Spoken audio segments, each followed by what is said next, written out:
پہ خرچ کریں. کل ما انفقتم، میرے محبوب تم جیسے نمازیوں جیسا کوئی نمازی بھی نہیں ہے. کیا ہم نے سوچا کہ ہمیں نماز کیا درس دیتی ہے، ہمیں قرآن کیا درس دیتا ہے، ہمیں قرآن کیا کہتا ہے؟ صرف ماں باپ کے بارے میں ذرا سنو. میں نے جو قرآن مجید فرقان حمید کی آیت آپ کے سامنے تلاوت کی ہے، اللہ پاک نے فرمایا محبوب جب یہ پیسے والے لوگ، مالدار لوگ آپ سے آ کے سوال کریں یسألونک ماذا ينفقون، یہ پیسہ کہاں پہ خرچ کریں، کس جگہ کے اوپر یہ دولت خرچ کریں جس سے خدا اور مصطفیٰ راضی ہو جائیں. سنو اللہ کا قرآن کیا کہتا ہے، فرمایا یسألونک ماذا ينفقون. محبوب جب یہ آپ سے آ کے سوال کریں کہ یہ پیسہ اور دولت کہاں پہ خرچ کریں، کل ما انفقتم، میرے محبوب آپ اپنی زبان پاک سے اعلان فرما دیں خدا تمہاری اس دولت سے پیار کرے گا، خدا تمہارے اس پیسے سے محبت کرے گا، خدا تمہارے اس پیسے کو درجہ قبولیت عطا فرمائے گا. کس پیسے کو درجہ قبولیت عطا فرمائے گا؟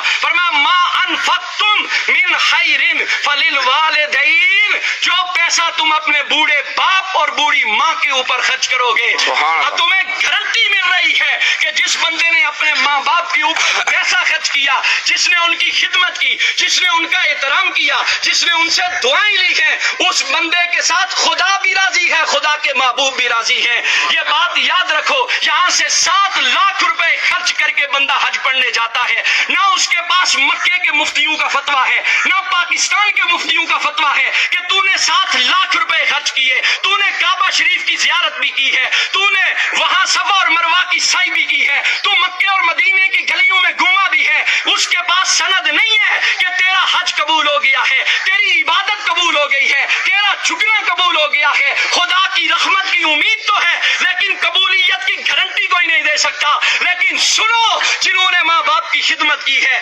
ان کے ساتھ محبت کا رشتہ قائم رکھا ہے، میرے آقا کی حدیث پاک کہتی ہے، فرمایا صبح سویرے اٹھو مسکراتے چہرے کے ساتھ اپنے باپ کے سامنے جا کے کھڑے ہو جاؤ، اپنی ماں کے سامنے جا کے کھڑے ہو جاؤ، ہنستے مسکراتے چہرے کے ساتھ. ان کی خدمت تو بات کا درجہ ہے، ان کو پیسے دینا تو بات کا درجہ ہے. صرف اپنے ماں باپ کی مسکراتے چہرے کے ساتھ ان کی زیارت کر لو. حضور علیہ الصلوۃ والسلام نے فرمایا گارنٹی ہے اسے کہ میرا رب اسے مقبول حج کا ثواب عطا فرمائے گا.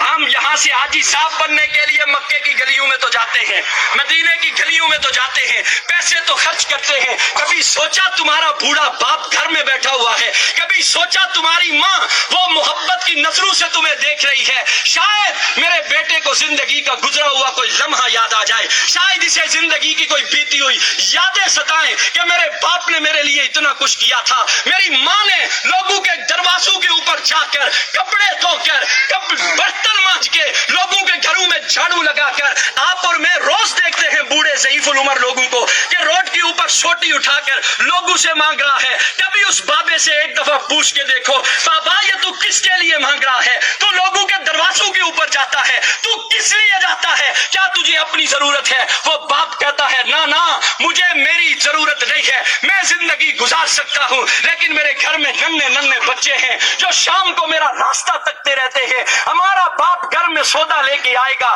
ہمارے لیے اناج لے کے آئے گا، وہ سارا دن دھوپ کے اندر رہ کر محنت کر کے تمہارے لیے لا کے وہ خرید کر کے لاتا ہے. کبھی تمہارے دل کے اندر حیا پیدا نہیں ہوئی؟ آج تمہارا باپ تمہارے سامنے کھڑا ہے اور ہماری یہ نوجوان نسل اپنے باپ سے کہتی ہے او جی تساں ڈن بھائی ہوئی جی انہاں دماغ یا کملا کرنا سڑکیں چنی تے سڑے نوجوان اپنے پیو نے بارے چ گلاں نے پاپا تس ناراض نہ ہویا سڑے ابے اور نے دماغ یا کملا کرنا محلے والے گچھیا نے سڑے اما نے دماغ یا کملا کرنا. میں حیران ہوتا ہوں ایسی اولاد پر. یاد رکھ لو جو قرآن اور حدیث ہمیں پیغام دیتا ہے، خدا کی عزت کی قسم کھا کے کہتا ہوں خدا دولت سے پیار نہیں کرتا. جو دولت ماں باپ پہ خرچ نہ کرو، وہ تمہارے سجدے، تمہاری عبادات، تمہاری ریاضات، تمہارا قرآن کی تلاوت کرنا، اگر تمہارے بوڑھے ماں باپ تم سے ناراض ہیں تو یہ بات دل سے نکال دو، خدا تمہارے سجدوں کو قبول کرے گا، خدا تمہاری عبادت کو قبول کرے گا۔